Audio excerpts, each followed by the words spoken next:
Silence now. Okay, me too. We're good. You are live. All right, good morning. Good morning, everybody, and welcome to the December 27th, 2022 BOCC meeting. I hope everybody had a very Merry Christmas and getting ready for a very festive Happy New Year. So would you all please rise for the Pledge of Allegiance? I Pledge allegiance to the flag of the United States of America and to the republic for which it stands, one nation, under God, indivisible, with liberty and justice for all.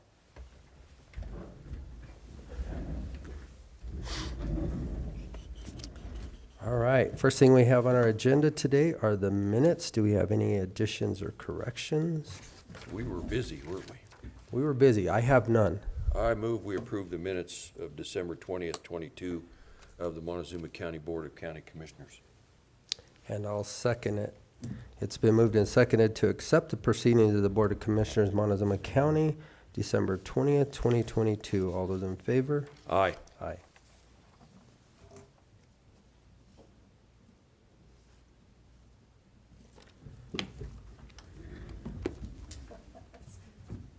I don't have my left arm is not here today.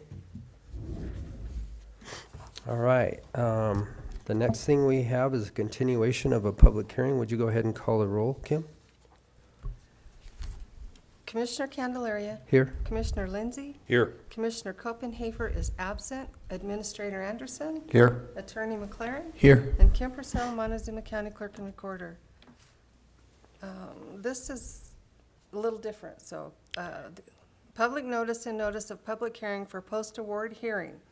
The County of Montezuma will conduct a public hearing at 109 West Main Street, room 260, Cortez, Colorado, on December 27, 2022.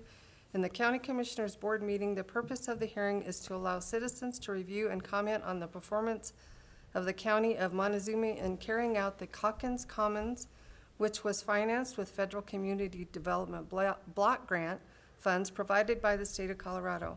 Written comments are also welcome and must be received by December 26, 2022 at 109 West Main Street, Cortez, Colorado. Attention, Travis Anderson. Information and records regarding the above-described project are available at 109 West Main Street, Cortez, Colorado during regular office hours. A public hearing to receive citizen reviews concerning the community economic and community development needs will be held at 109 West Main Street, Cortez, Colorado on December 27th, 2022 at 9 a.m. For information concerning the public hearing, contact Travis Anderson, County Administrator, 109 West Main, Cortez, Colorado, 813-219-70564-4154. The public hearing is being conducted in a handicapped accessible location. Any handicapped person requiring an interpreter, impaired, or the visually impaired should contact Travis Anderson at least 3 calendar days prior to the meeting, and an interpreter will be provided. Any non-English speaking person wishing to attend the public hearing should contact Travis Anderson at least 3 calendar days prior to the meeting, and a language interpreter will be provided.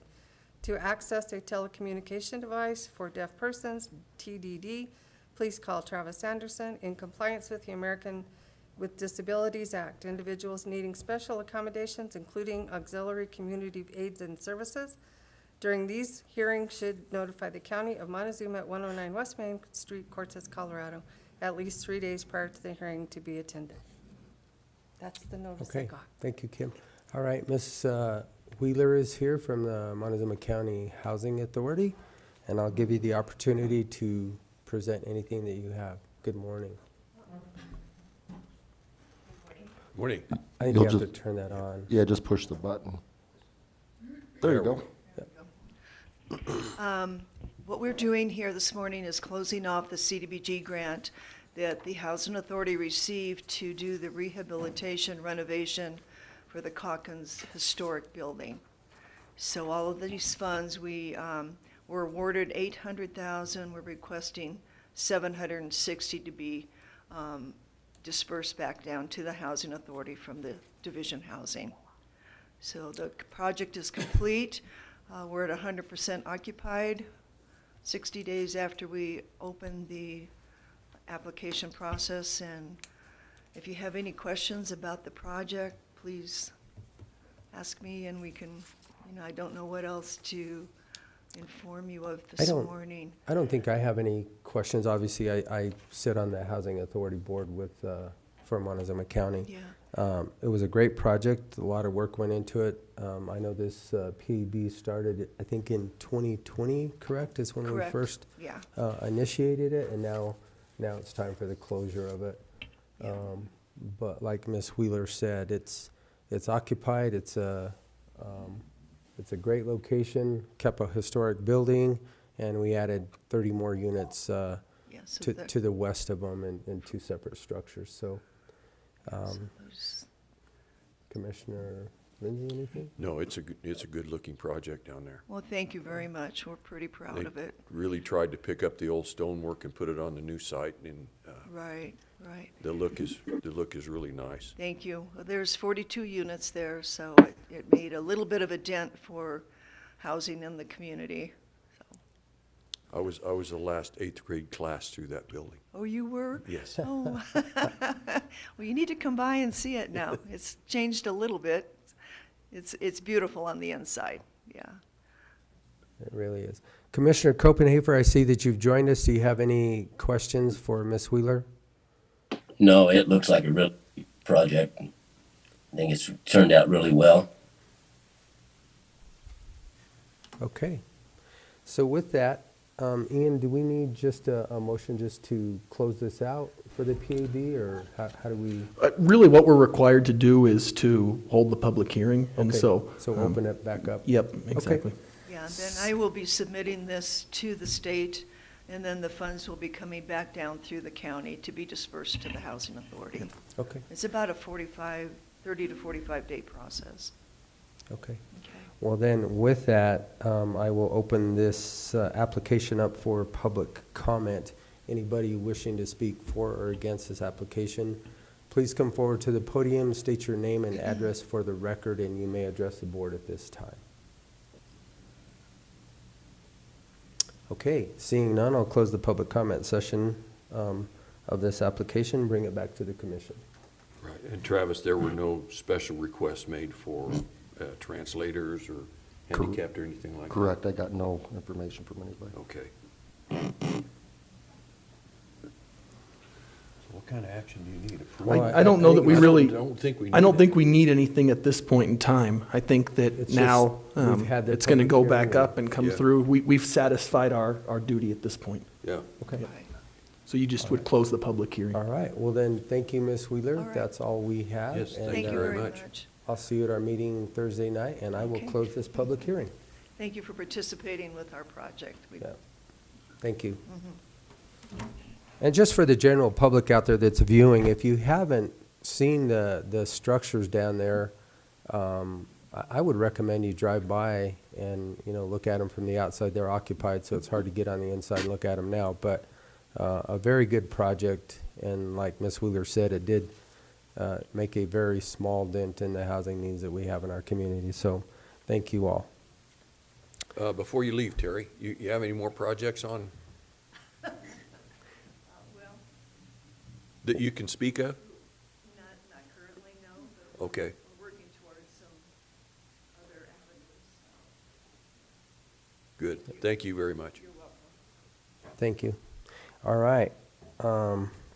With that, now we're going to move straight to planning.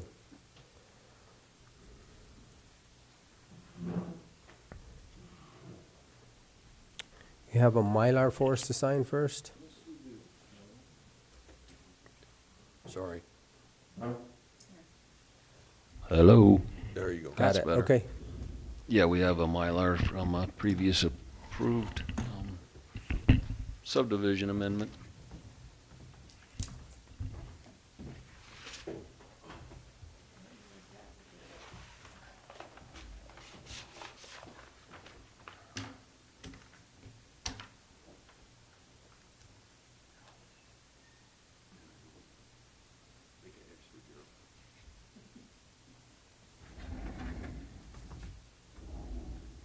Circle around it. Yeah.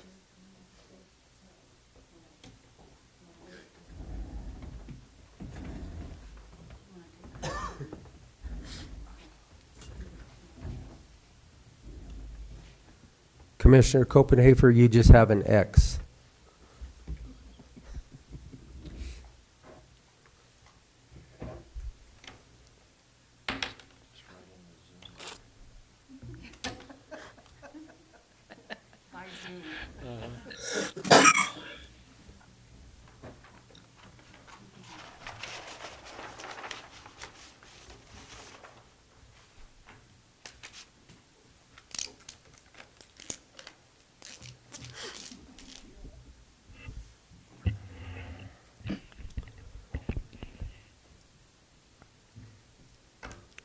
Okay, item number 2. Item number 2, with the resignation of 2 of P&Z's commissioners, Eddie Mac Taylor has been the alternate, and he has submitted his letter of interest to be moved as a permanent member and continue his term until December of 2024. Okay. Commissioners, do you have any questions, comments? No. Commissioner Copenhaver? I don't know if he's here or not. No, I'm fine with moving him up. It's fine. Okay. All right, okay. I would so move we appoint Eddie Mac Taylor as a permanent member to the Planning and Zoning Commission. Second. Okay, it's been moved and seconded to appoint Eddie Mac Taylor as a permanent member of the Planning and Zoning Commission with this term ending 12/24. Any further discussion? How many years is that term? That will be a full 3-year term. It just would continue as from an alternate position to a permanent I position. think we better define that as better than a permanent term. Yeah, So it's, as Well, I just a put that as the yeah, regular commissioner. regular commission with a date of 12/24. Right, yeah. And the reason it's not, we're not requesting a 3-year term is we're trying to get the commissioners on alternate Staggered. years so that we Yeah. don't have 3 or 4 all together. So we're trying to get them 2, and 2. But with Okay. people coming and going over the last 3 years, it's, All right. All It's those been in busy. favor? aye. Aye. Aye. Okay, Mr. Taylor has been moved into a permanent P&Z commissioner's position. Item number 3. number 3, we would like to, or request the board to appoint 1 new regular commissioner to the P&Z and an alternate commissioner to the P&Z. Both terms would be 3 years, ending in December of 2025. And then also to give us the next 3 people on a waiting list so that they can be moved into those positions that become open during the course of the next year or 2 years, whatever you would prefer on that item. Okay, you have names?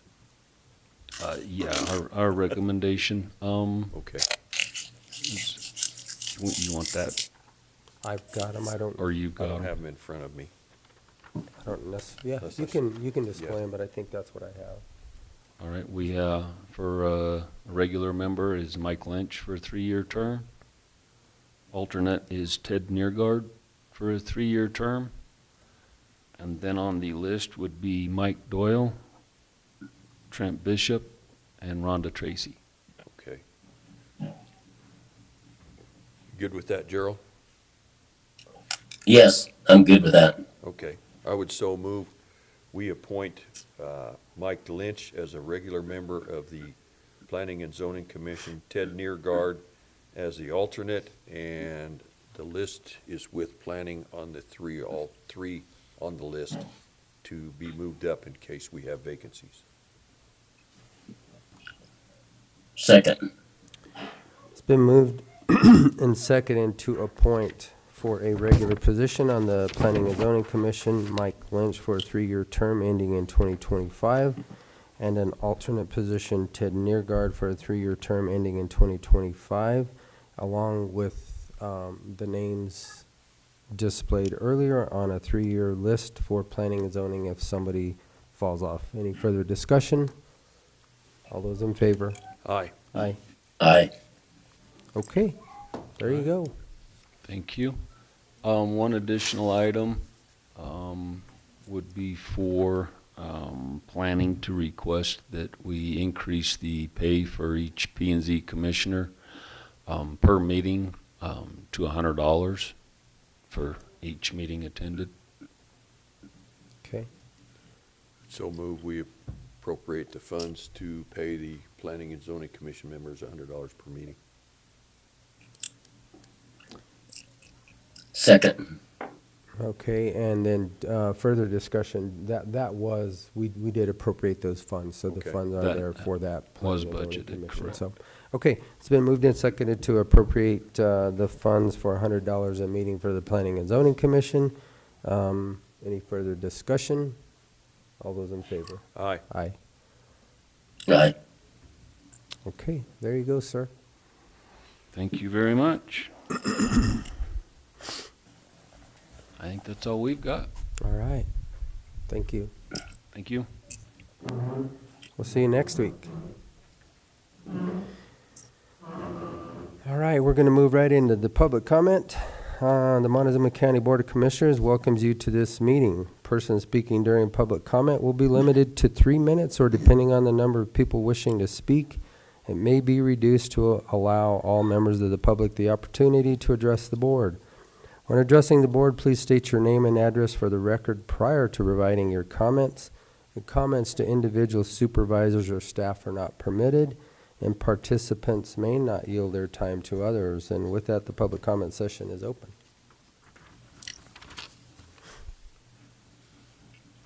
Okay.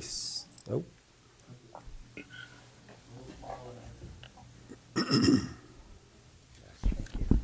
Good morning, gentlemen and Kim. One last meeting for the year, so I hope everything goes well today.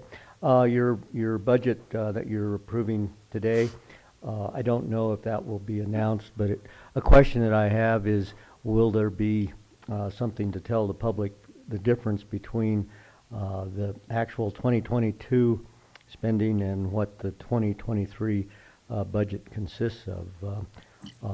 And what was the most, what was the biggest change for the 2023? Where did that come from? Again, I don't know if those will be addressed during the presentation of the adoption of the budget, but those are things that just crossed my mind. And then the other was, how does this budget look in being accomplished without that request for a county tax? Is it going to be doable without that county tax? Apparently it's going to have to be, since you don't have it, but just a question of whether or not that was considered as that budget was being put together. The thing that I guess the biggest thing with the county tax was that counties that don't have a county tax can sometimes bring businesses in because there isn't a cost that they see coming into a county that may impact them, that they have to pass along to their customers, and so that should still be considered when that county tax comes up again for consideration. Anyway, those are just my comments, and so thank you for a good 2022, and I hope we move into a good 2023. Thank you so much. And I did, I know Kim knows who I am, Alan Mays, 21693 County Road 21. Thank you. Thank you. Anyone else? All right, with that, I'll close the public comment session of this meeting and move right into our public service reports. First up is social services, and I see Lori.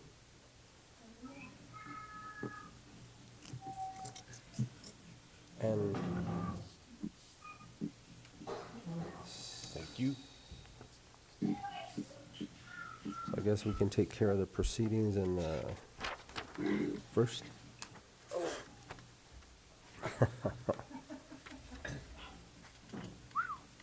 It's not as bad as some of them we've seen.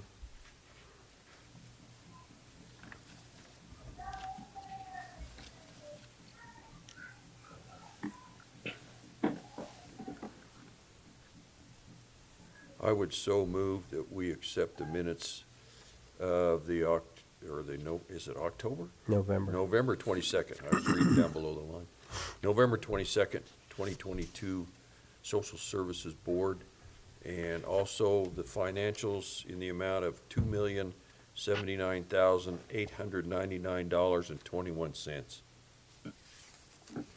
Second. Okay, it's been moved and seconded to accept the proceedings of the Board of Social Services for the month of November 2022, and also to accept the payable expenditures for November in the amount of $2,079,899.21. Any further discussion? No. All those in favor? Aye. Aye. Aye.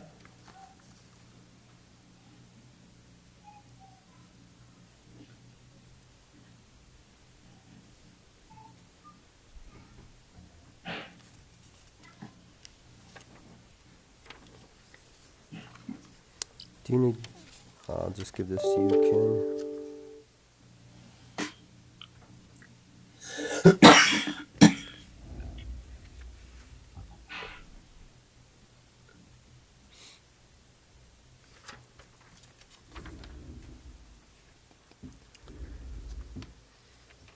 Okay, and then secondly, do you want to talk to us about this, Leanne, or?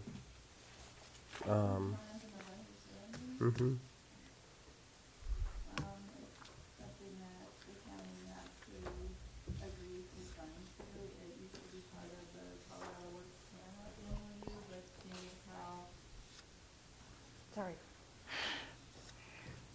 seeing as how, the child care department has kind of separated itself from TANF and Colorado Works, we have to have a separate MOU also for child care.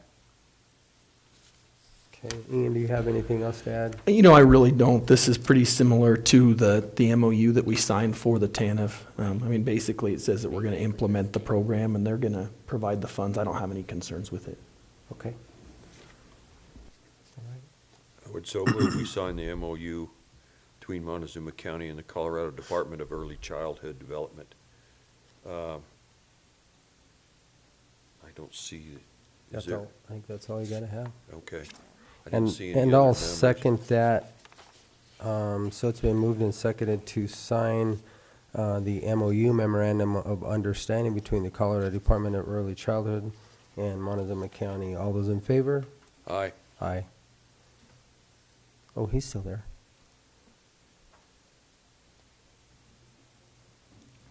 He's trying to connect to audio and he's not getting it done. And that one just takes one signature. Okay. All righty. All right. Anything else, ladies? I have a question. I heard a term a couple of weeks ago called the Medicaid cliff. Do you know, have you heard that? I haven't heard About Medicaid, when yeah. there is no more health emergency in the state of Colorado, that a lot of people are going to be kicked off of Medicaid? That is a possibility. What happened with when COVID went into effect was that anybody that was approved for Medicaid, it just continued on. So even if they became ineligible, unless they requested to be taken off of Medicaid, they were just left on Medicaid. So when the public emergency is declared over, then we have, I think it's 30 days we have till the end of the month, because that's when the benefits end. And I'm not sure about this, but anyway, we have that long, and then we have another 30 days to let everyone know. So then a letter will go out to all of the people that are on Medicaid, and they will have to have a meeting, either they can have in person or by phone or whatever, but they have to have an appointment, and then they will determine then when they go through the process of reapplying, basically, or recertifying, to determine whether or not they are eligible. And then at that point, there's some new programs that they've got out there, like there's something called family planning. I'm not exactly sure how that works in this process, but I know it is a new program that they are trying to get going. But people will be let known then whether or not they, are qualify or whether they're gonna lose their Medicaid. I heard that they were gonna extend it up through March for another 90 days.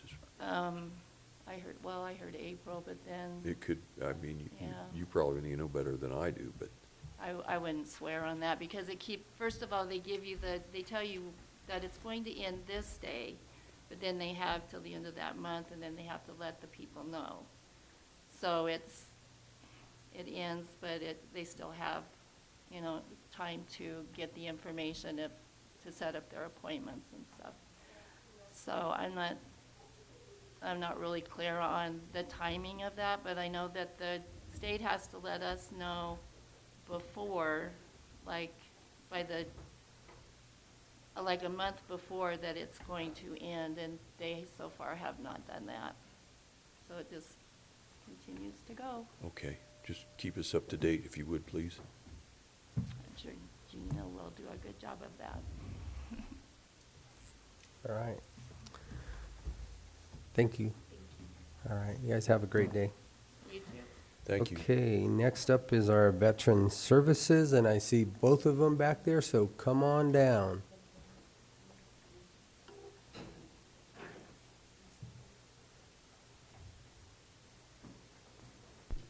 Morning. Morning. Good morning. Got some, She brought a big bag today. got some new bags. Oh, wow. Right.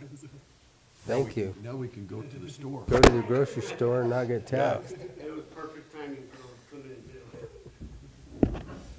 I'll put the rest of those on the back table. All right, thank you. All right, Sarah, I'll let you start, and then Frank, you can finish off wherever she leaves off. So I brought Frank with me. He's going to be the director, county of our VSO office, and I'm moving to part-time. We really appreciate you guys working with us. I'm going to let him do the report this month so he can get his feet wet and jump right into it. I So- do it for the BFW, so it shouldn't be no difference. Okay. I will ask you to move that mic closer to you so that the people out in YouTube land can hear you. How's that? Perfect. All right, this is Veteran Service Monthly Report for November. See, we had for the month of November total calls of 409. We had 117 appointments. We had 1 outreach. We served 527 total. We had no surveys submitted for the month of November. Let's see, our November 2022 financial report. Salaries, $5,276.60. Our fringe benefits, $2,393.66. Our operating expense, $470.05. We had 0 for public outreach, and dues and training is also 0. Telephone is $80. Our total expenditure, $8,220.31. November 2022 office activities. We had, for November 2021 comparison, there was 98. For November of 2022, we had 117, which puts us up 19. Total number of clients assisted for that November, 527. We had 10 new clients.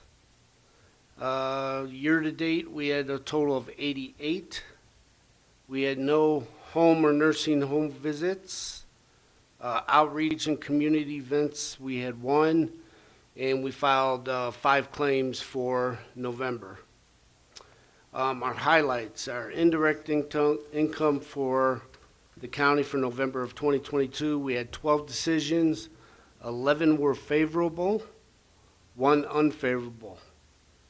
Our new monthly amounts are $10,724.75.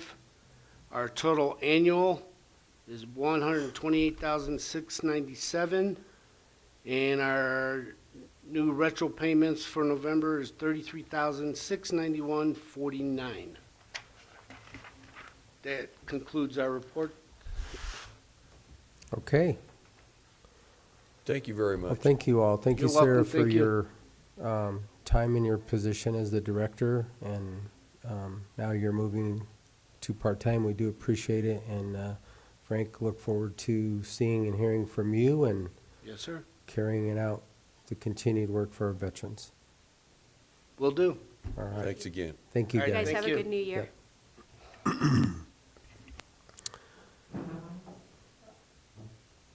Jennifer, with our Montezuma County Transportation.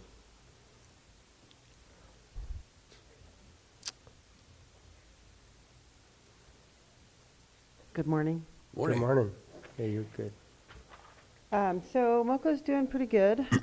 Not as good as pre-COVID, but we're looking at about 8,400 rides this year versus 6,300 last year. So about 2,000, give or take, more than last year. We're on track to do about 6, maybe a little over 6 this month. It's always a short month. And people don't want to go anywhere in December. So, but other than that, we're doing good. I did hire 3 people, so that put us at 7, and then we lost 1, which is par for the course. So now we're at 6, which is still better than 4. So we should be able to be a little more accessible to everybody. So, but that's about it for MoCo this month and this year. So I'll have a yearly report next month. But Okay, very good. any I have any questions? questions. Thank you. Okay. Yep. Commissioner Copenhaver, do you have any questions? Okay. All right. Thank you, Jennifer. Appreciate it. Jonathan Parker, I saw you enter the room. Come on down. Senior Services. Appreciate it. Morning. Morning. Good morning.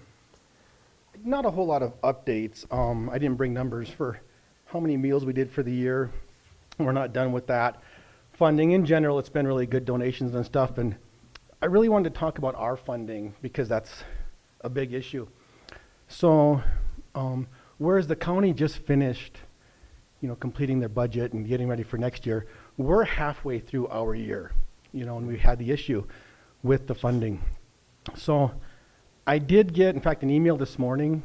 I've been in touch with the state unit on aging who oversees our AAA. I think some people are aware of that.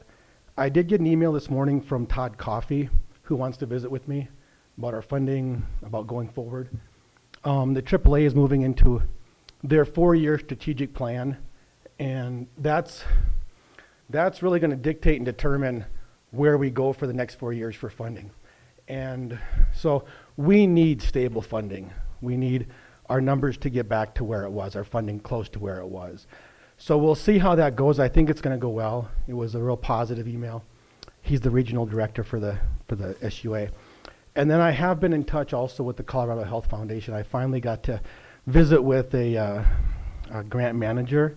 We've had some just really early brief discussions. So my goal really the next couple of months is going to be, I'm going to be focused on long-term funding. That's really critical. That's really the key.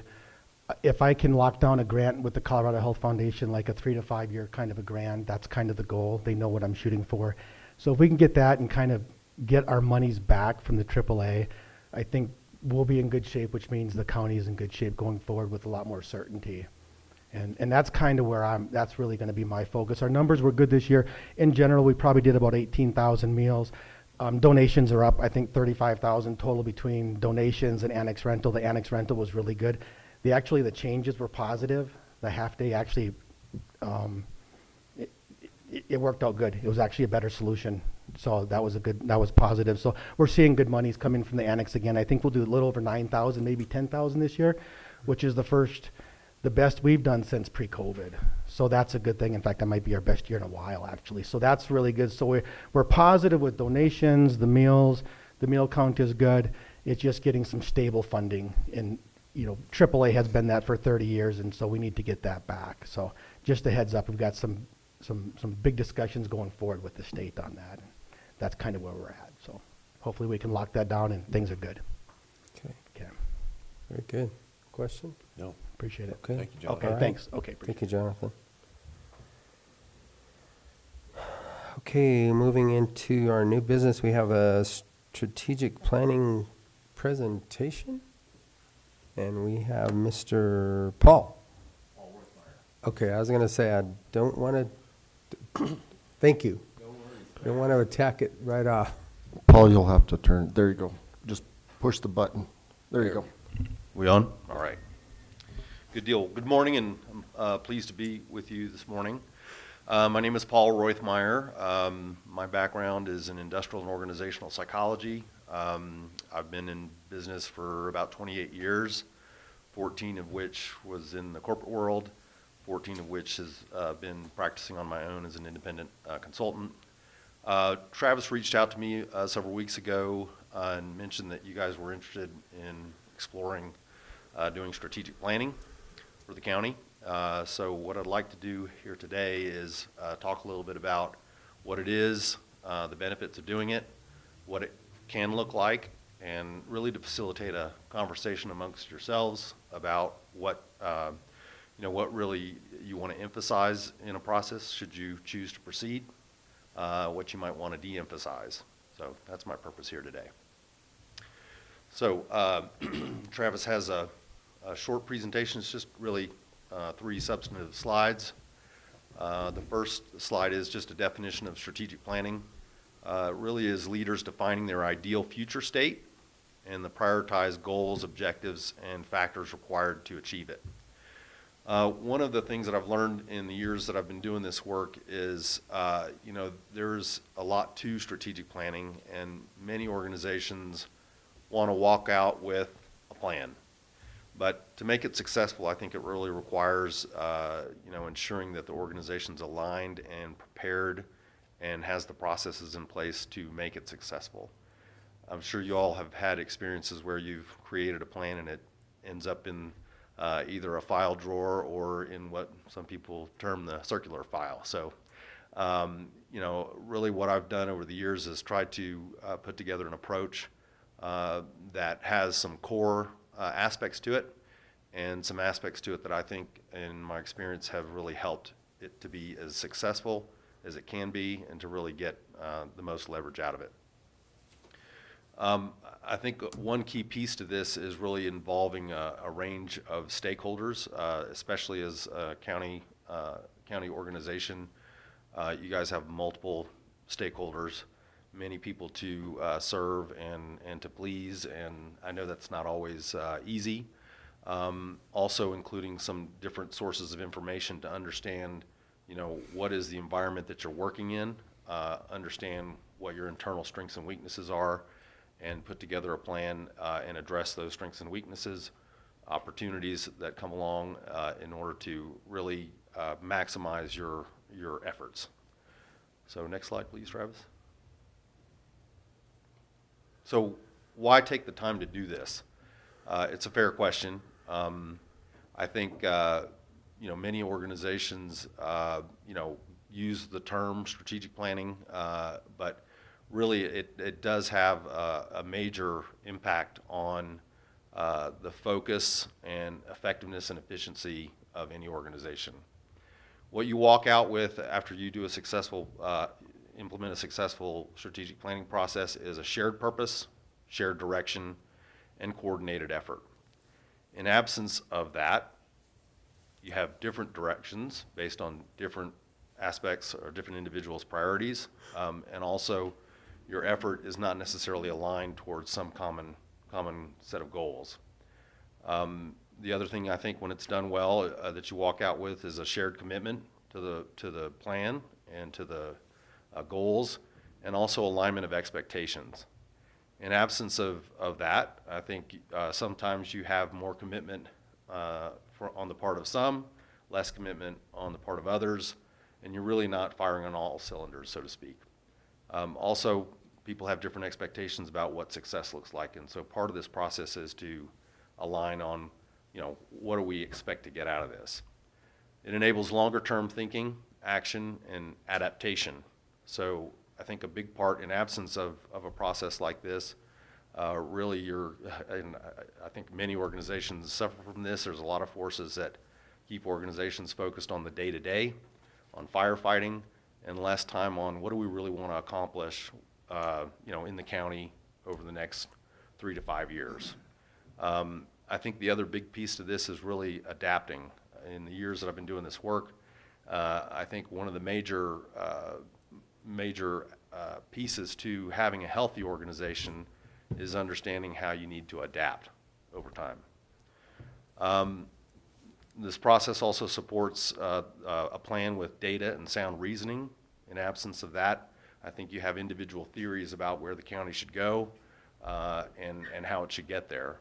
And so ideally you're on the same page in terms of how to accomplish that and the backing and the rationale for doing what you're doing. A big part of this is optimizing resources, and by resources I mean money, I mean staffing, I mean time, effort, physical resources, et cetera. I think in absence of a process like this, you may have redundancy in terms of resources, you may have gaps in terms of resources, and you may have divergence in terms of where your resources are headed. So this really helps figure out what do we want to accomplish and how do we really focus our resources on accomplishing that. It provides a framework for implementation, monitoring, and course correction. A big piece that I advocate for after you do establish a plan is some process to come back to it, review it, monitor its implementation, and as things change, how do you keep it alive? How do you adjust your plan? Okay. And then finally, it guides day-to-day decision making. So hopefully, as we're all doing our work from day to day, if we have a vision and a strategic plan in place, we can make decisions that are in accordance with that on a day-to-day basis. So, if one thing is prioritized, I can prioritize my day-to-day work. If it falls down low on the priority list, I may deprioritize it. And so not only does it help you from a long-term perspective, it helps you day-to-day as well. So those are the main reasons why an organization might want to do it. I think in summary, it's really about focus, both in terms of direction, and it's about utilization of resources. So those are the benefits of doing it. What I've got up here next is really just an overview of what it could look like. Many folks approach this differently. This is what I've sort of smoothed out over time in terms of what I think a general approach is. First, you need to scan the environment and figure out what has changed, in terms of and what impacts us in terms of those changes in the environment that you're working in. That could be government regulation. That could be economics, et cetera. Secondly, I think you need to understand what are the strengths and weaknesses of your own organization. What are the financial trends in terms of your budgeting and financing? What is it that your partners need in terms of collaboration? You guys have a lot of different functions and departments within the county. A big part of this would be to figure out how do we collect input from them in terms of what's important, should be a priority, so that they're part of the process. Another big piece of this is as a decision-making body, how are you guys working together in terms of managing this? And then as also organizationally, how do you align your organization with the plan? The third and the fourth bubble there really are sort of what a lot of people will do in a strategic planning session, which is, figuring out what is the future state, the ideal future state for the county in this case, and coming up with ideas, deliberating them, making some decisions on what you want to be your priorities and objectives, and then having some sort of tactical implementation plan. So that's a big part of it. Many organizations want to, and I don't know if you guys have these or not, but have a set of key performance indicators that you can use to monitor the effectiveness of the plan and help create some accountability to the plan. The next major step there is really around aligning resources. You could step back there, Travis, thanks. Is aligning resources and executing the plan. This includes how do you engage all of your partners, how do you communicate what your plans are, how do you involve them in the process in terms of implementing it. And then finally, and I think this is a really big part of it, you know, you've got what you want to accomplish as goals, what you want to be your priorities, but I also like to follow up with, okay, so what might you either stop doing or do less of, right, that helps you conserve and shift resources to what your priorities are. And then the other last step here is monitoring and adjusting the plan over time. A lot of organizations don't have that in place, and that's, I think, in most cases contributes to it sort of getting dated and less relevant as time goes by. So that's what it can look like. That's the approach that I use in my practice in terms of you know, working with an organization to create a strategic plan and to essentially put in place a process that helps it be as successful as it can be. So with that, I just want to stop there and ask, do you have any questions for clarification? You know, I'd like to sort of facilitate a conversation amongst yourselves. You know, how does this type of approach fit with what you need as a county and what your hopes are in terms of pursuing a strategic planning process? I've been part of strategic planning with another board that I'm involved in, and this is pretty much the same scenario we run through. Okay. So it's, I'm not new to the process. All right. And it works well for us. Yeah, I mean, I think it really does give you an anchor. You know, it gives you a light to pursue and focus on. And I would agree also, you know, one of the things that we do need to do is our approach looking farther out.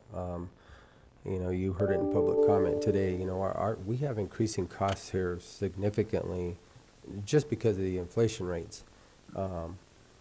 And, you know, how do you shift our resources to what's more of the focus? And some things end up going to have to go because of the inflationary costs that we've had this year, and they're probably going to increase. You know, fuel, insurance, you know, our senior services being cut 50% by their funding. Everything that we're dealing with right now is a cut, is a cut, is a cut. You know, we get ratcheted back so far pretty quick. You know, we have to decide for sure what are we going to let go and what resources are we going to keep. So it's good to have a plan. Hopefully, you know, things will stabilize, but we know that we're going to have to shift and do something different now because it's the changes that are coming are going to be dynamic, and we know it and we can see it, and we don't want the Titanic to hit the iceberg again. And yeah. It's in the very far horizon, if you say right now, but it's really not that far away. And I mean, I would say a defining feature of a process like this really is an inclusive process and a collaborative process. And the reason for that is, I mean, anybody can step back and go, you know, here's what I think a strategic plan ought to be. The problem with one or two people doing that is it's one or two people's thoughts based on their values, based on their priorities. And so this process ensures that everybody has an input into it, and that this decision-making body can sort through that information and make some collective decisions on what should our priorities be. And every organization that I've worked with has limited resources. And so, you know, the idea is, what are our highest priorities? What either needs to be put on hold, cut, put on the back burner, and how do we move together collectively with support from everyone involved?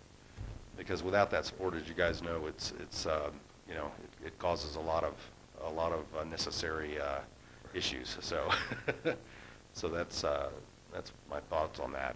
It really does need to be collaborative and high involvement. So. I have one question. So, I mean, when I think about a strategic plan and look at these goals, I mean, it seems like a lot of this stuff would be very beneficial for, say, private industry, where Yes. you expect continuity in leadership, continuity in a goal.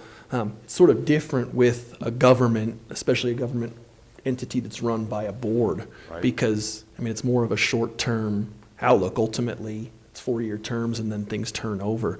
Do you carefully tailor your plan to a government entity? And how would that look as opposed to, say, something you might tailor for a private entity? Absolutely, and all the approaches are tailored, and that's part of the goal of this meeting is to understand what are really the areas for emphasis. And Travis and your finance director and I had an initial conversation as well about sort of what the needs are, and I do quite a bit of work in terms of prep work in terms of interviewing folks to understand what the more critical issues are. I think in general there's a generic process that works for any organization, and then obviously with a county government or a corporation or a nonprofit, there are some aspects that need to be tweaked. But if you look at that last slide, I mean, any strategic planning process follows more of a process with some individual tailoring, and absolutely I would work on that. That makes sense. I mean, I think it's just interesting when you think about a strategic plan that might stretch, more than 4 years. I mean, a lot of organizations that would make sense. In county government, it's a little bit different story. And in many ways, things shift. Obviously, we've just gone through a period of time where we had some really disruptive shifts in the world in all industries, right? I think a really core component and one thing that I would really advocate for is how do you keep this plan alive and dynamic, right? And with that means changing circumstances. It also means changes in terms of the board itself. So, with a process that keeps it in front of folks and something that they can respond to that had consensus at least at some point, we can make adjustments in that process. And any process that's healthy, I think, should have that. And I totally advocate for that. Otherwise, it's just going to kind of die and become irrelevant. So. Okay. Commissioner Copenhaver, do you have any questions for Paul?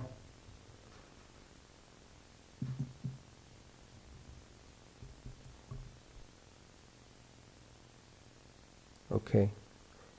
I will move along then. I have no other questions. Okay. Well, then we'll kind of discuss this, get with Travis, and then see how we go. But we definitely know that we have some really tough decisions that we're going to be faced with pretty quickly, and we need to have a better process in place to make sure that we can actually deal with it. You bet. So I'll be in touch with Travis, and if you guys choose to move forward, then I look forward to working with you. all right. Thank you very much. Thank you, sir. Appreciate it. Thank you, guys. Mel, with our landfill, you were up next, and we have a letter of support for I think it's a RREO grant.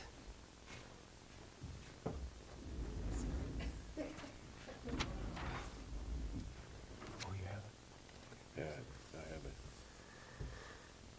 So I'll let you give your, We're just applying for another grant through CDPHE on the RREO, trying to get a mid-size excavator for sorting construction demolition debris, sort out the wood that we can use for composting, sort out the metal to be recycled. Any brick, concrete also can be separated. And extended use for the excavator would be that it'd be there for construction of future cells at the landfill. And like in the letter states, in case there's a disaster, we could move it to a predetermined spot to pre-sort debris to divert it from the landfill. so then everything that you're sorting goes against our diversion. It goes for the diversion. For It the helps our diversion of it. diversion rates, yes. Good. Good. Okay. Yeah, I would so move, we sign the letter of support for the RFA 41056 application for the Montezuma County landfill. And I'll second it. So it's been moved and seconded to sign the letter of support for the RREO Grant Selection Committee for mid-size excavator to help with the demolition area. Correct. Any further discussion? All those in favor? Aye. Aye.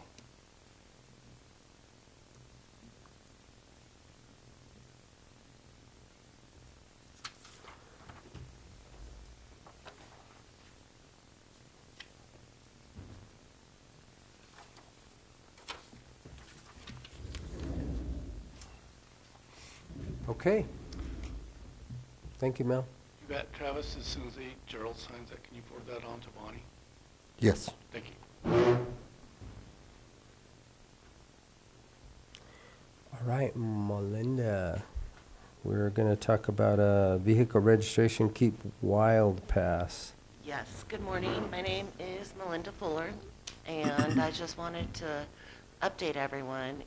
Beginning January, $29 will be added automatically to your vehicle registration for an annual pass to Colorado State Parks. You're able to opt out of that at renewal time, but it'll opt you in automatically on every vehicle you own.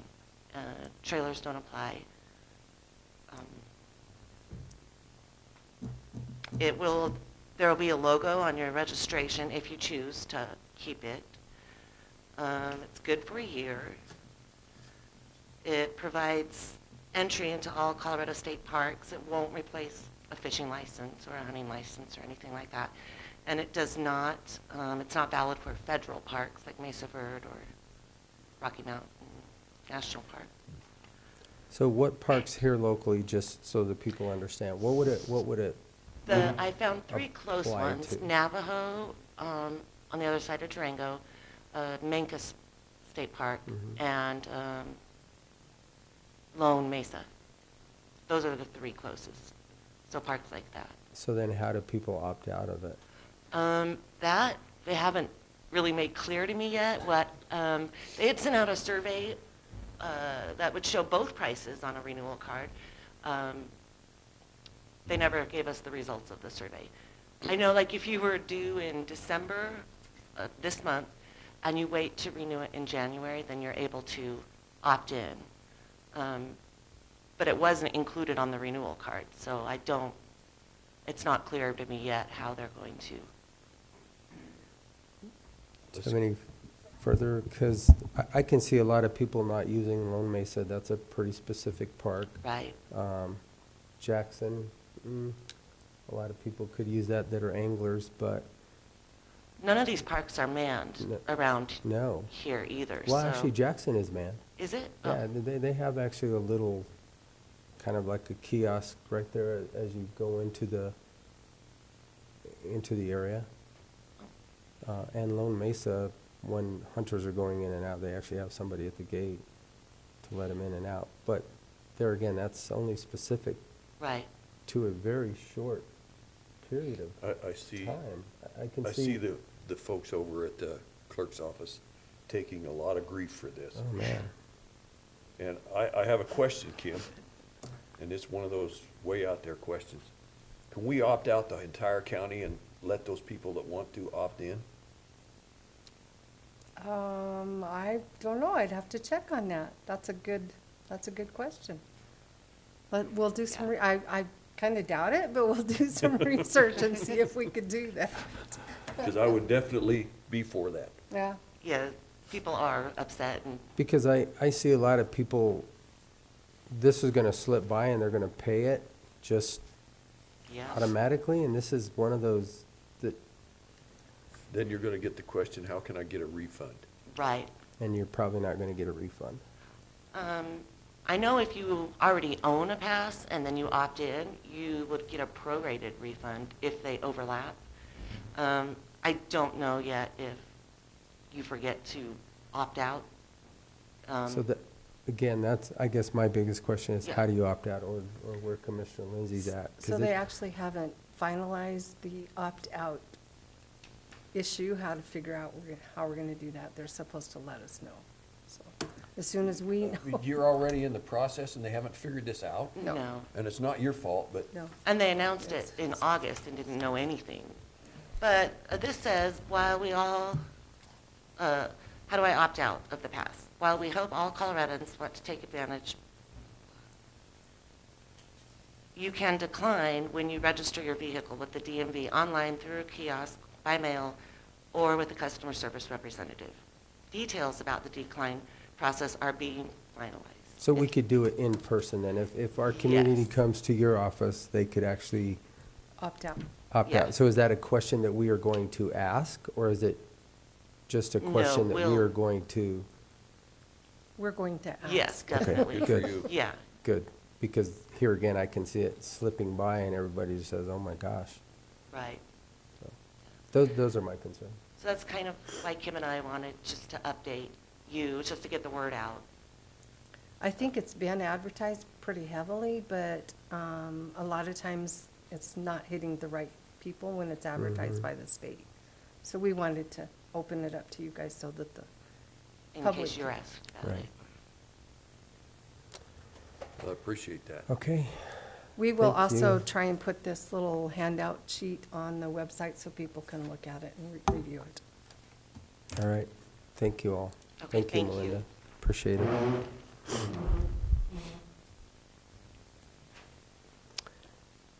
Okay, so we're to a discussion for the signing of the sleeping ute apartments, which was part of that PAB.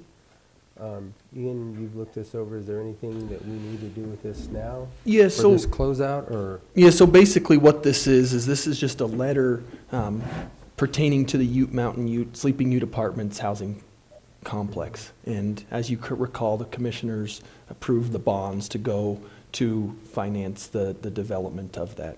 This letter, part of what needs to happen in order for those bonds to issue is a financial feasibility study needs to be done.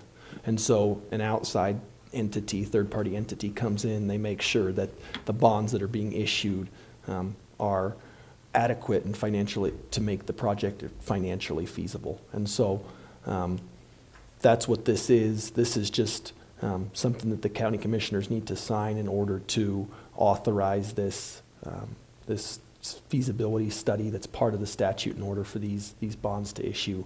There's no financial obligation on the part of the county. There's no financial obligation on the part of the county for this whole project, but this is just something that the commission needs to sign in order to move the project forward. Okay.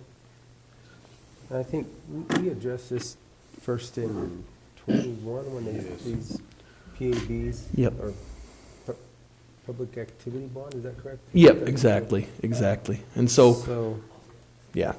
And this basically is for the fish pond, if I remember correctly, for the sleeping ute. Exactly, So, yep. Okay. Anything else, Ken? No. All right. I would so move we sign the agreement for section 42, parentheses M, parentheses 2, parentheses D, determination for the CHFA Housing Finance Authority. Second. I think I got all Okay, it's been moved and seconded to sign Exhibit C, the agreement for Section 42M2D determination for the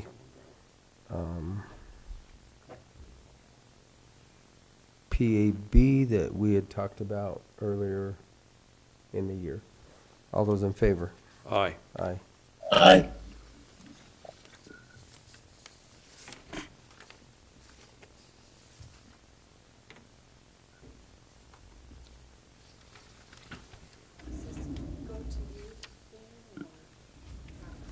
Okay, now we're gonna go into unfinished business, and Travis, you're up first with the 2023 budget. Yeah, so what you have in front of you is Resolution 20-2022. This is a resolution to appropriate sums of money for 2023. The total is $58,677,923. So I just need a motion to approve the appropriation. All right. Ready?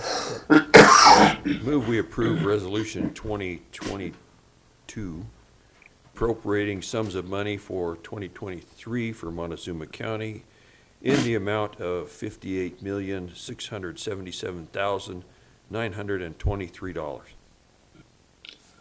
Second. It's been moved and seconded to sign Resolution 20-2022, a resolution to appropriate the sums of money for 2023 in the amount of $58,677,923. Any further discussion? All those in favor? Aye. Aye.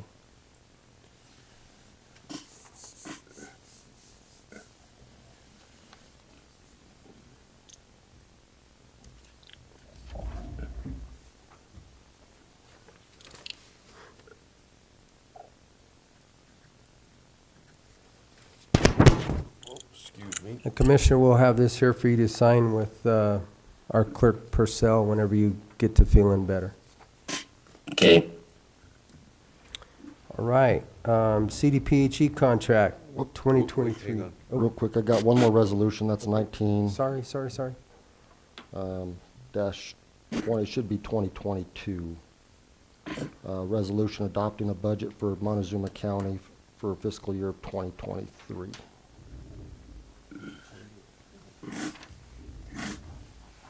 I would so move we adopt Resolution 19, 2022, adopting the budget of Montezuma County.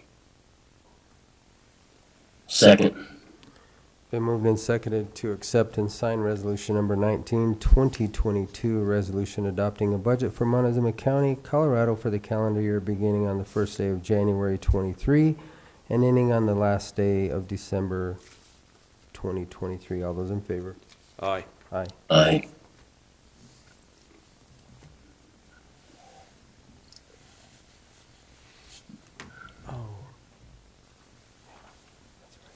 That's fine.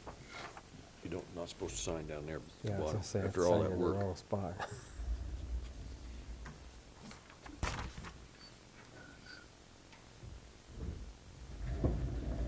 Good? Good to go. Okay. All right, now, we're gonna go to Ian on this, CDPHE contract. It was part of a DocuSign that I, had forwarded on because I didn't know which way to go with it. Yep. So this contract is not something that needs to be signed. What CDPHE was reaching out to us for was, it's a record retention issue. So it's some contract that we signed in the past. They're getting ready to destroy the record, and so they wanted to know whether we needed to keep it on board or whether we wanted it. They haven't been able to get us a copy of it yet. I mean, my assumption is that we have it. If we signed it, obviously Kim's gonna have it. They're working to try to pull it off of DocuSign and get it into a format that can get it to us. But that's what it is. It's not something that needs to be signed. It's just about whether or not we want them to retain a copy for us. So as soon as I get the copy, I'll forward it around. Very good, thank you. Dustin, we have to talk about our janitorial services again.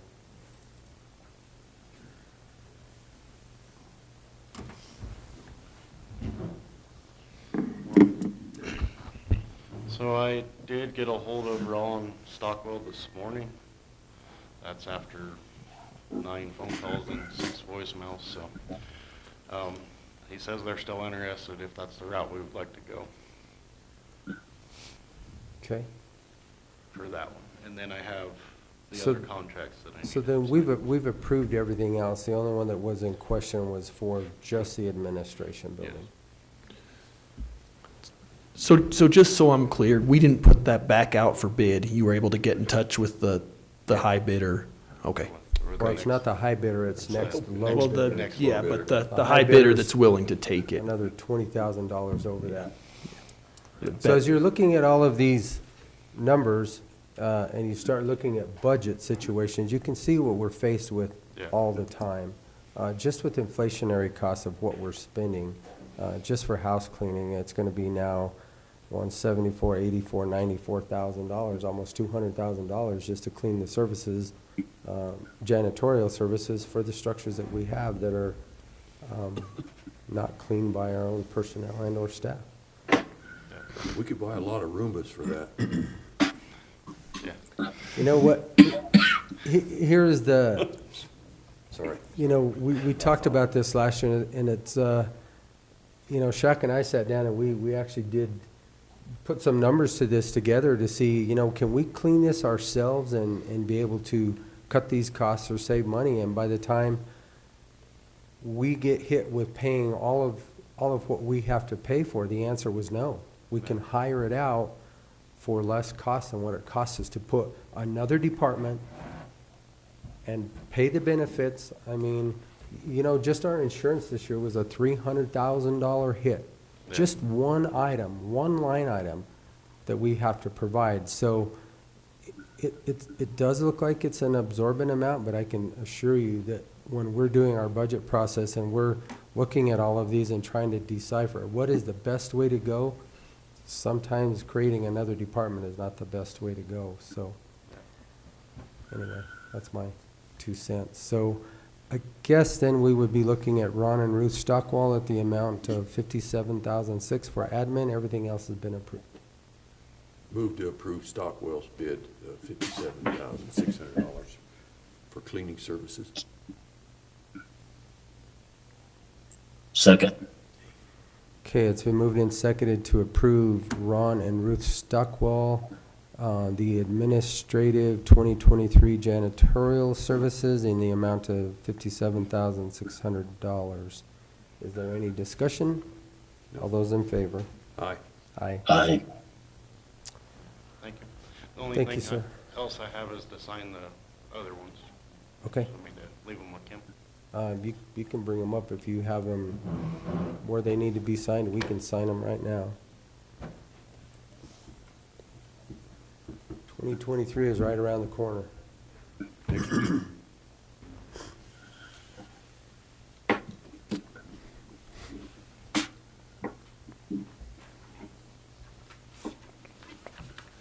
It's crazy to think about.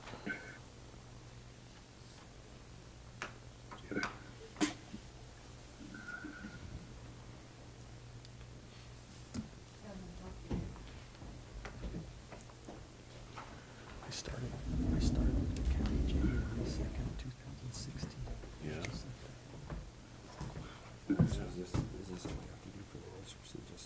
Yeah, yep, exactly, exactly. And yeah, I mean, you already approved it, Yeah. so I mean, we don't really. Yeah, and I looked over that, Dustin brought that by me and showed me that form, so.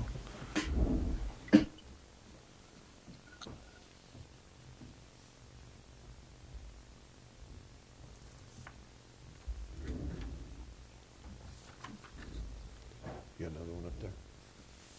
And we've got 3, 4.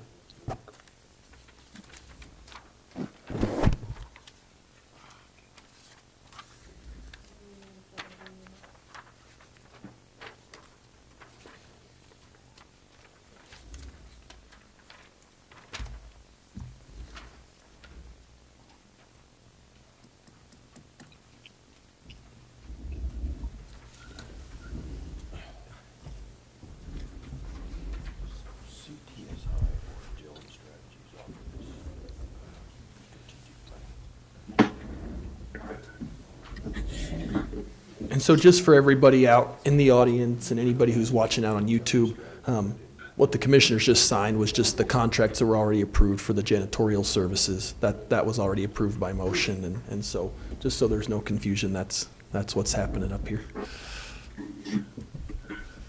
Okay. Ian, since you're speaking and you have the mic, just continue. I don't have a whole lot to report. It was a fairly quiet week last week. At the end of the week, I was in court handling a child protection matter. Our assistant county attorney was visiting family, so got to spend some time in court last week, and everything went well with that, and so ready to move forward into the new year. Good. James Dietrich emailed me and said that he has nothing to report today. So Travis, I will let you bring up these transfer orders. Yes, that's the biggest thing that I have is the transfer orders. Order 7-22, 2022 is transferring $602,464 from the general fund to the capital fund. Can you bring that up and display that? My apologies, yes.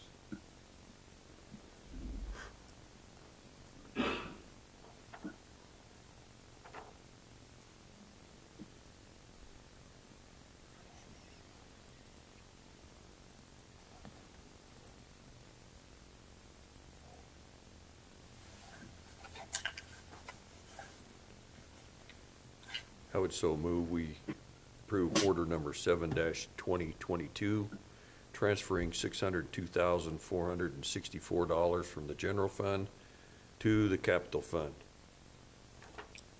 Second. It's been moved and seconded to sign order number 7/2022, the transfer of $602,464 from the general fund to the capital fund. All those in favor? Aye. Aye. Do you have the? Okay.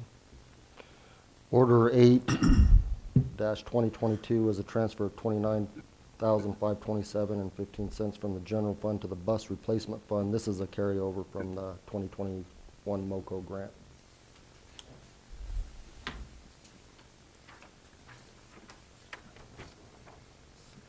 I would so move we approve order number 8-2022, transferring $29,527.15 from the general fund to the bus replacement fund.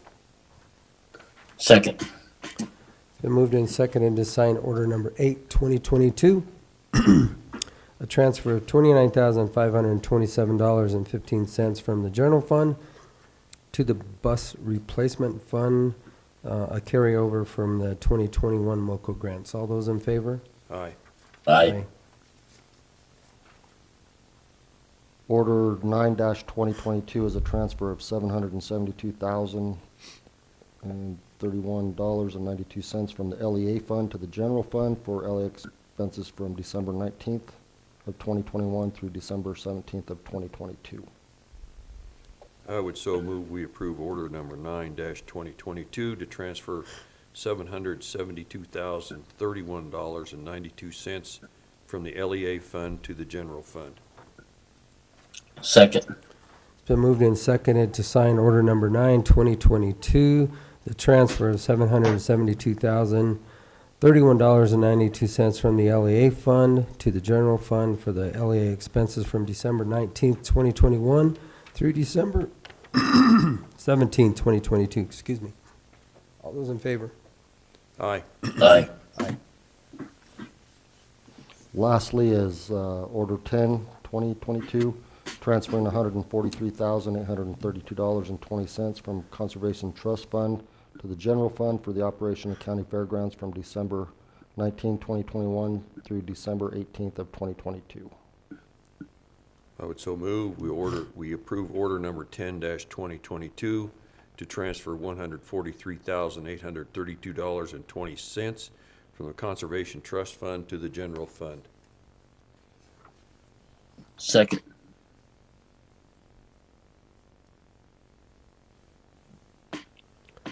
I'll second that. It's been moved and seconded to accept and sign order number 10/2022, the transfer of $143,832.20 from the Conservation Trust Fund to the general fund for the operation of the county fairgrounds from December 19, 2021 through December 18, 2022. All those in favor? Aye. Aye.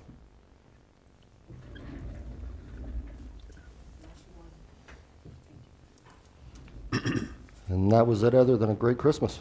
All right, very good. Okay, then I will go to my right.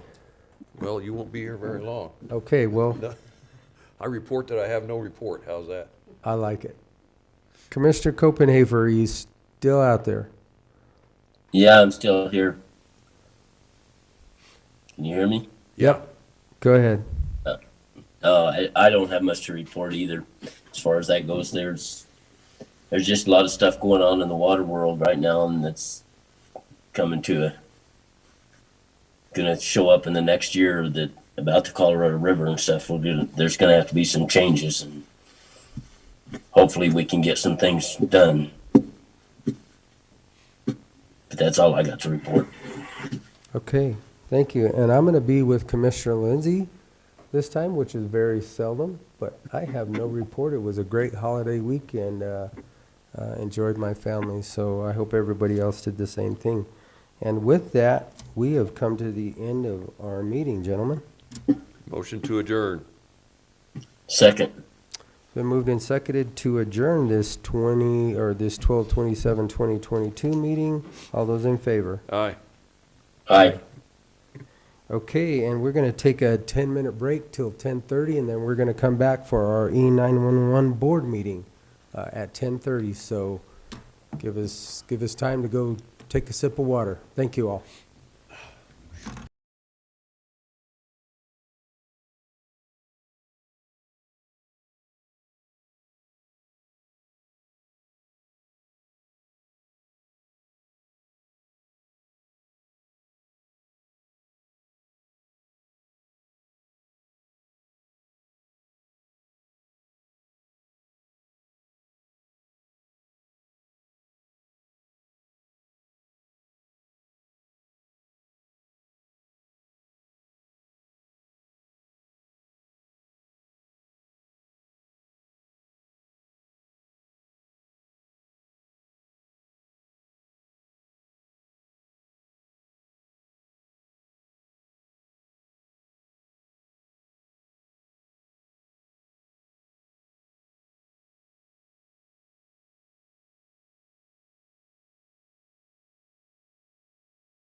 Okay, this is, we're going to just continue our meeting here. We're going to actually establish now our E911 board meeting on the agenda. We only have a few items for discussion. So, gentlemen, ladies, would you like to come on down? We have to, we can find a couple more microphones. And we have more microphones.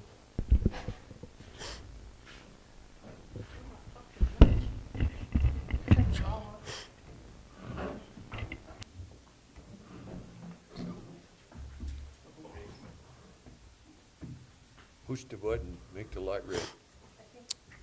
Got them all. Okay. So I'll let you, Chief, if you want to lead this discussion as it relates to the APCO guide card system, or would that be? I'm going to defer to Lori. Okay, perfect. Okay, so this is the APCO EMD portion of the guide cards. Now, you guys have already signed the contract with APCO for the Intellicom system. This is just their EMD cards that we have updated to fit our local area. Some of the things that we added were administration of Narcan. Our dispatchers can talk people through the administration of Narcan if they have it available. We can now talk them through applying tourniquets. These are at the very back, Travis. They're what we call the Time Life Critical cards. So there's the Narcan card. If you go up now, Travis, you'll come to the one that says bleeding tourniquet. In the past, we haven't, our cards have said not to allow them to put tourniquets on, or if they were on, we just had them leave them on. We didn't have them take them off. Now, we had a juvenile in Mancus that was involved in either a side-by-side or a four-wheeler incident, and it flipped over and did it amputate his arm? But severely cut his arm, and he had an arterial bleed. And our dispatchers' hands were tied. We could not tell them to put a tourniquet on.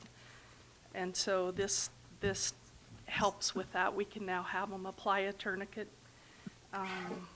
The other little changes are administration of Benadryl if they're having an allergic reaction. Those are really the only changes we made other than the response plans. And we have level 3, which is going to be emergent. So fire and EMS all respond emergent to those level 3 calls. A level 2 call would be fire emergent, and EMS just go regular unless fire asks them, fire or law enforcement asks them to step it up. And then level 1 is just everybody go, they don't need to hurry because it's not that critical of a call. So we had 2 meetings on this with our EMD, guide card committee. Scott was at one. I think he sent Damien to one. And then Rick was at one, and Charlie Borden came to the other one. And then we had a couple of other dispatchers involved in those meetings. So we got them done. I sent them to Dr. Ashe, who is our medical director. He has approved them, and now we just need approval from the board. Okay. Seems pretty straightforward to me. Mm-hmm. Pretty straightforward. Questions, Ken? No, I don't have any. Commissioner Copenhaver, do you have any questions? No, it's pretty straightforward, like you said. Okay. I would so move we sign the letter of acceptance with the APCO Institute EMD services. Second. It's been moved and seconded to sign the letter of acceptance for the APCO Institute EMD services. All those in favor? Aye. Aye. Aye.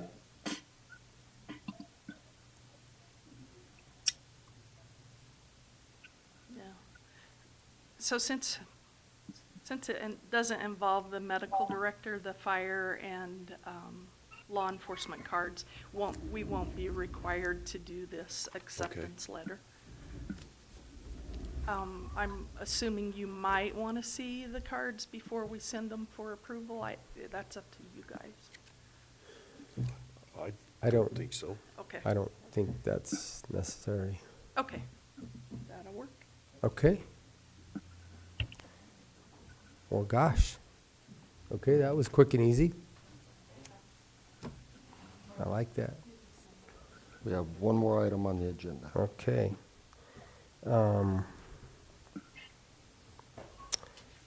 So the discussion of the decision as it relates to the payment for the dispatcher for the ETA funds. I guess this will go to you, Chief. Yeah, I've searched high and low, Chief Lane's records to try to find the agreement, something in writing between the board and Chief Lane. I can't find anything. I talked to Lori.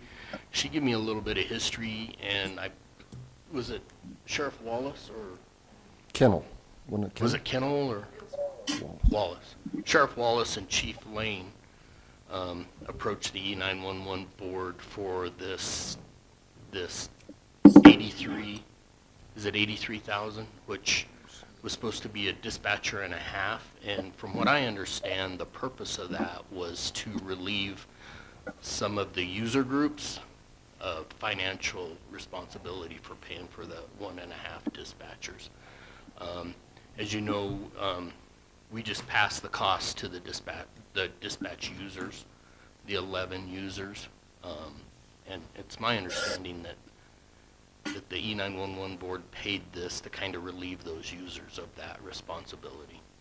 However, I can't find anything in writing. I think the amount was 87,206, and I believe it would have been in about 2006.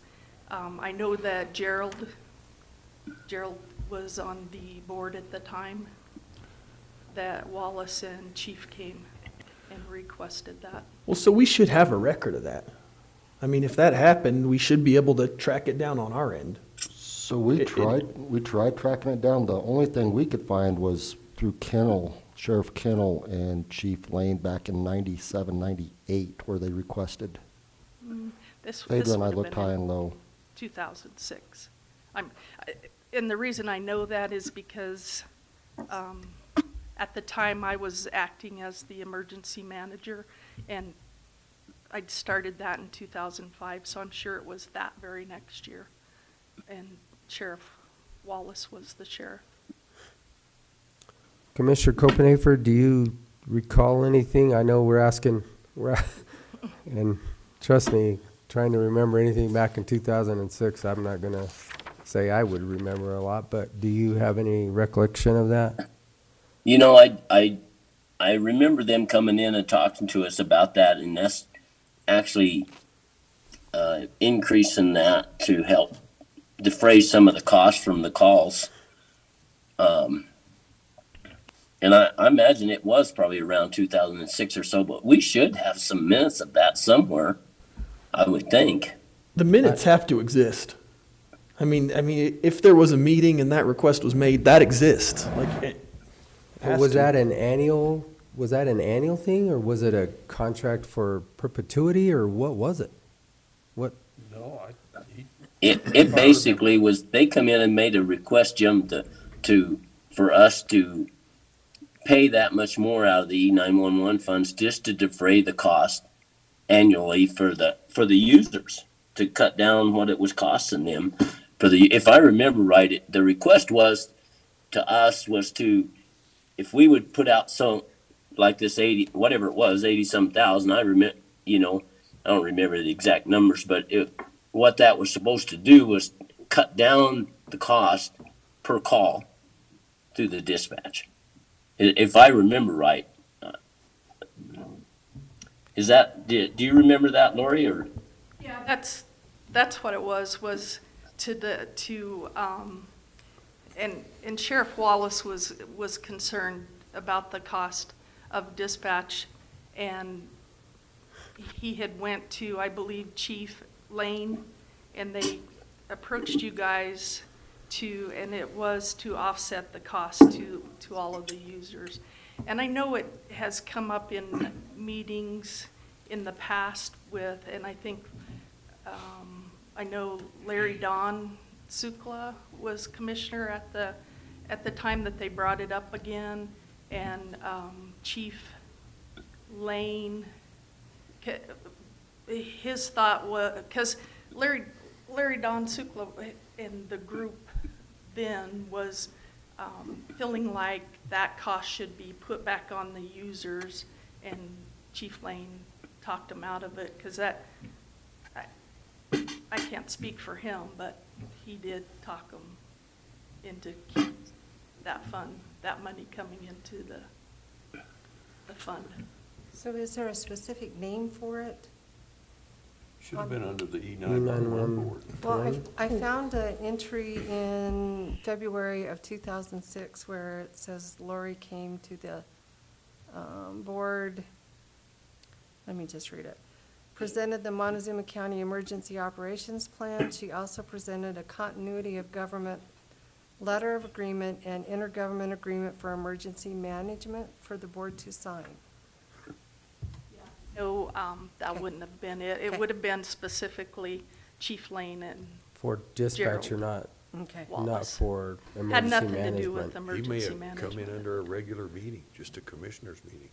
Well, at the time, they weren't doing meetings separately. Right. They were not adjourning one meeting and starting another. So what is the ask today? I think the Just ask, to what get a I'm contract. getting is that they want the E911 board, the authority to pay for, or whatever, I'll say 87,000, whatever that is. Is that, yep. We've been And that's paying what it. yep. But without a contract, through budgeting purposes, it's hard to continue to pay something that you don't have anything, whether it's an MOU or a contract that says, hey, why are we paying this through this authority board? And I think that's the real question. It's like, you know, Well, how maybe do we continue to pay for something and there's nothing, because as a user, all of us in here are users. Cortez Fire and Montezuma County Sheriffs are the two biggest users that we have. And it's all split now equally as far as cost per all 11 users is the way I understand it, correct? Not equally, but it's split out based on kind of calls Call. for service, yeah, so. But So if it were me looking at this, I mean, I would want an accounting of, you know, if we're ponying up this money, then where's it being taken off the costs? How's that happening? so I'll let you answer. And I don't know guess, how that's. to step back, I guess my ask would be that the board continue, as long as there's money available. Equipment is a priority, you know, and if there's money left over, then it can be used to pay for employees and stuff. And my ask would be that continues. However, I think we need to formalize this somehow, get it in writing, and have something on paper that says that every year we need to probably reevaluate based on our expenditures and equipment costs and everything like that. Is there money available? And if there is, maybe then we continue I it. think was part of our concern, looking at the budget with the asks this year, even though one of them we're not gonna have to pay for until the end of the year, we'll be over the potential of being, to not having it because of these, and we put some pretty big asks in there this year. We did. For equipment, which is the priority, and then the users pick up the fee for the dispatchers. I'm not sure we had enough money left in that account, and I don't have that in front I of think me. we're roughly, at the end of the year, we'll have about 100,000 left. Okay, so, that's not a really healthy reserve for this That, kind of that doesn't give operation. us any kind of a reserve, really. Especially when you consider the presentations that were given regarding the life of some of these systems that we looked at. I mean, a lot of this stuff becomes obsolete in 5 or 6 years. So, The thing, anyway, I think, and I know that we're gonna start receiving funds after Q2, right? yeah, they should start collecting in February, so you'll see those in March. So, and it was a pretty good raise to that fund. I think, I've been sending the state's report to Travis and Finance, and the state, it's gonna kind of remain pretty stable. They send about $10,000 per month to those funds, so you get $120,000 from the state. 36,000 of that goes straight back to CenturyLink for the 911 lines each year. But So recommendation at this time, Travis? What, We have it budgeted for last year, and we've also budgeted it for this year, for 2023. It's just, we're gonna have to really keep an eye on that fund. Direct Ian to get with the city's attorney and fix this up. Yeah, well, and I think it's gonna be more than just that. I mean, in my mind, and it's really your guys' decision, but I think an accounting is really important. Yes. I mean, if we're gonna pay this, then how's that coming off? And if we don't pay it, you know what I'm saying? I mean, so it's Yes. not just putting money into the center and with sort of a verbal understanding that, oh, this isn't gonna be passed on. I mean, what's it doing? What's the but these difference? These aren't county funds, these are 911 board funds. which is Absolutely. how we're- But at the is same that time, No, I get what you're saying, I'm just saying, we've got two different pots of money here. absolutely. This is just the E911 authority, which basically takes care of equipment and all of our equipment needs, which is what we look at. And now this is kind of a little different mix. And I think It's that's, now personnel on that, so there's a, well, it's always, according to state law, it's always been allowed to cover dispatch personnel. Not That- any other personnel, but specifically dispatch. And then in 2022, they changed the law just a little bit. They updated it, either 2022 or 2021. Still allows for dispatch, but you got to ensure that all of the equipment needs in dispatch are have been met met first. prior to, that's, Right, yeah. correct. and I guess in my mind, I mean, from this board's perspective, what you guys need to evaluate is, I mean, the cost benefit analysis, because ultimately, if you start putting money into this in order to defray costs to users, then that's a benefit to the users. But if you start putting money into this and then 3 or 4 years from now, you're not able to purchase the equipment that you need or you Correct. want, I mean, then that's gonna be a detriment. And ultimately, that's the thing. I mean, it's gonna, if you put this money into this, it's gonna defray costs, but it is going to cut back on the money you have to spend for equipment. And so that's where that accounting is gonna be so important to look and say, hey, you know, I mean, my recommendation would be, you know, to get a clear accounting, to have folks come in and present and give us an idea of whether we can still get the equipment that we need with the funds that we'll have available if we do this. And then, I mean, the contract's easy, but I think that there's a lot of information sharing that needs to happen before that contract's drafted. Yeah, because the equipment obviously was significant this year. That was a huge increase.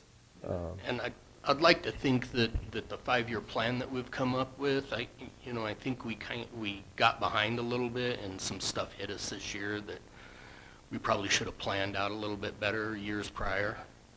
And I think we do have a big ask this year, but we've put that 5-year plan together that's kind of broken things down. And I think, barring any, unforeseen emergency breakdowns, I think we should be in a pretty good position if we follow that plan and not get behind again, because that hurt us. At what point do we need to add more towers? Are we sufficient in towers, or do because those are Talking expensive. The 800 towers, they're like, the 800 megahertz towers can be 1.5 to $2 million per tower. The problem is where we need the towers, there's no way to get electricity there. Our biggest need for towers is the Dolores River Canyon. And getting towers in that area is pretty much next to impossible. We've had the state engineer and state OIT people come down, drive through there to see if they could offer any suggestions, and they just feel like coverage through that area is going to be non-existent. Now, when we put that tower on Cavernous, up on that mountain, it did provide some extended coverage up the Dolores River. Right now, I think, and Scott can maybe attest to it from the ambulance, you have 800 for a ways, then you have to switch over to the Dolores Tower, then you have to switch over to the Menifee EMS Tower, and then as you get on up in that area, if you can switch over to Rico, seems to help, but it means that the units have to stay with VHF. They can't get rid of those radios. We can't get rid of the towers, and they also need the 800 megahertz, which is what most of them are switching over as their primary radios now. So towers, that would be great, but it's got to be up on a mountain where there's some electricity. That would, and we looked at some of the sites that Empire's putting up, those solar sites. Yeah. There's one up there on the glade that looks out over the West Fork, and we checked with the state, and they said those wouldn't give us any extra range, like if we partnered up with Empire Electric, and that didn't help. How are we doing on consoles? Because I know if a console goes down, it's like 300, 500,000. Our consoles are brand new, so there shouldn't be any issues with them. And the consoles we have are directly connected to the state, so the state does all the updates and pushes any of the virus, everything the state. Although we own them, the state kind of manages the software that's behind them. And when did we put those in? 2 years ago? 2 years ago, so they're good until whatever. I think I had it on the budget to replace them looking in 2028 or 9. And we, obviously, I don't have that 5-year plan in front of me, so I apologize for that, but, We're updating that. We're going to add kind of a narrative, so it's not just a spreadsheet. It kind of, so you can read through the narrative and look at the spreadsheet, and it kind of. so maybe we should just continue this discussion, and we can do it. I mean, we can have an E911 board meeting. I mean, the contract itself is not going to be difficult to draft. And I mean, and ultimately, It's just a matter of looking at the finances, what do we want to have for a reserve, and what do we think we're going to anticipate with this increase of the fees that we just increased compared to what your needs are for the next 5 years? Because we're looking at a shorter lifespan for all of this stuff now. On the testimony that was provided, 3 to 5 years, and then we're basically Broke again. out of service? Yeah. I mean, And the thing gosh. is, they may last longer than that, 5 to 7 years, but the problem is if you push Then it they're, and they break, then you got a then we're problem. out. So I think let's do a little more evaluation. I don't think we have to make a decision today anyway, at all. I think it's just a conversation to continue on, and I think we'll go from there. You can get with the city's attorney, like Commissioner Lindsay said. That's easy. You guys can work that out. Well, relatively easy, but we can, but finances, will it be evaluated every year, or? But I mean, ultimately, that's going to be a huge part of any contract. I mean, at this point, I think it would be difficult to draw up a contract because, I mean, are we going to do a contract that renews annually unless the budget falls to a certain point? Or are we going to just do a yearly agreement where, hey, this year we're going to give you money, it's available, and then we're going to reevaluate it next year? I mean, those are all things that are going to need to be sorted out before we really put any pen to paper, until we understand, hey, what is it the entities want? I mean, because at this point, I'm not sure, I'm not getting a great grasp on what it is that we're wanting to do or how we're wanting to structure this. My opinion right now is that it should be evaluated every year, because we're gonna have to see what the needs, obviously, what if something comes up and we don't have it to finance that, but we have to take care of the equipment first? I think annually would be, and it may be a quick and simple evaluation and we're going right down a good path, and that's easy, but if something catastrophic happens. I mean, I it may think- not be. And I don't think it's uncommon for contracts to have the wording, based on the appropriation of funds. That's not uncommon. I mean, the And easy- it could be in there, and you review it every year, and you say, well, and maybe even it's a portion. I mean, the easiest way to do this would just be an agreement that says, hey, the E911 board's going to give X amount of dollars. The Cortez dispatch or the dispatch center's going to use it for this. Sign the agreement and you're done. Okay. I mean, that would be the easiest. And I mean, that wouldn't be a big thing. It would just be, hey, we're going to give you this much money. You guys are going to use it for this. And, what I would suggest putting in there is how those costs are going to be defrayed. I mean, you guys are going to use the money we give for, a dispatcher, and this is going to be the resultant savings to users. And I mean, that's just a matter of getting numbers. And, if you guys can get me those numbers in an email, I mean, this doesn't need to be a real complex agreement. I mean, it's just. Okay. And there is, I think in that newest law that was passed by the state for the 911 fund specifically, there is an audit of the fund. There's an quote-unquote audit of the funds every year, and I've been filling that out, getting with Phaedra and filling that out and sending it in. It's an electronic kind of like survey where we have to send in how much money we took in, how much money we spent out, what that money was for, and that sort of thing. So. Okay. So can you get that in an email back to Ian, and then we can get with the city's attorney, and then we can meet again in a couple of weeks or whatever it takes to get it After put the first together. of the year, so. Okay, cool. All right. Well, there you go. Yeah, too easy. All right, that is all we have. So with that, Motion to adjourn? I'll second it. So it's been moved and seconded to adjourn the C911 board meeting. All those in favor? Aye. Aye. Right. Thank you all.